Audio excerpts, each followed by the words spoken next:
Vaccinations on hold again at the Petco Park Superstation because of a shortage of doses. The county says the site will close Friday and Saturday, possibly Sunday and Monday. Also Thursday, San Diego Fire Rescue canceled all appointments at the vaccination site at Balboa Park. Shipments of the vaccine are delayed because of winter storms, putting the freeze on manufacturing facilities for Pfizer and Moderna.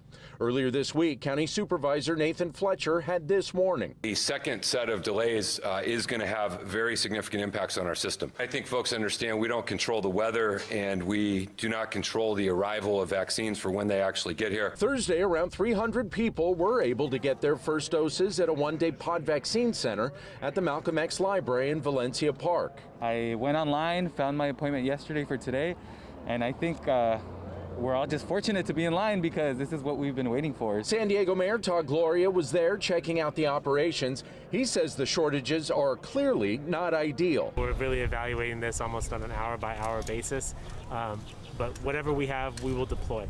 We are not going to let a single dose go to waste.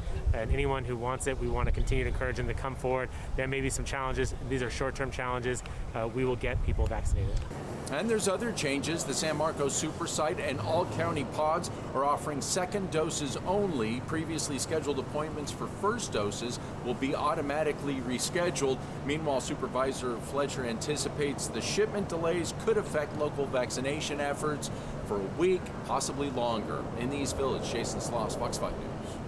It's a team approach, so orthopedic surgeons and trauma surgeons and ER doctors all working together to try to stabilize him, figure out what the injuries are, which ones are pressing, and which ones need emergent surgery. Dr. Cameron Barr is an orthopedic surgery specialist with Scripps Health, with a subspecialty in the surgical care of complex foot, ankle, and lower extremity fractures and musculoskeletal issues. He did not treat Tiger Woods, but knows what someone with his injuries is up against after a major rollover crash like the one he was in yesterday in the LA suburb of Rancho Palos Verdes. In orthopedic surgery, it's just carpentry of the bone, so we use screws, plates, rods, a lot of metal implants to try to put the bones back together. All of these techniques involved in the treatment of Tiger Woods, as confirmed by his medical team at Harbor UCLA Medical Center. Most of it is built to stay in forever.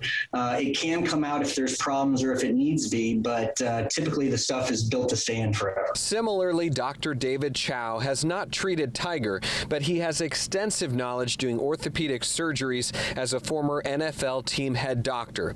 Based on what's been released, he says infection is a big concern. Wounds are left open purposefully to allow for swelling so it doesn't strangulate off the blood flow. And the risk that's already there for infection from the open fractures, which is bone sticking through skin, now are escalated because of the open wounds. And with so many back surgeries for Tiger even before the crash, Dr. Chow joins other doctors in saying this is just the beginning in Tiger's healing process. But I said, at least it's good news they're not operating on his spine. I mean, he's had a spine fusion, 5 spine surgeries, the last one only 2 months ago. And the fact that there was no emergent surgery on his spine, at least, was good news. Now, we talked with folks at the Century Club. They put on the Farmers Insurance Open, and they talked about the tremendous impact Tiger has had on their events and also the nonprofit they operate and then goes in and helps the community. They too wish Tiger a very quick recovery. From Torrey Pines, I'm Chris Beal, Fox 5 News.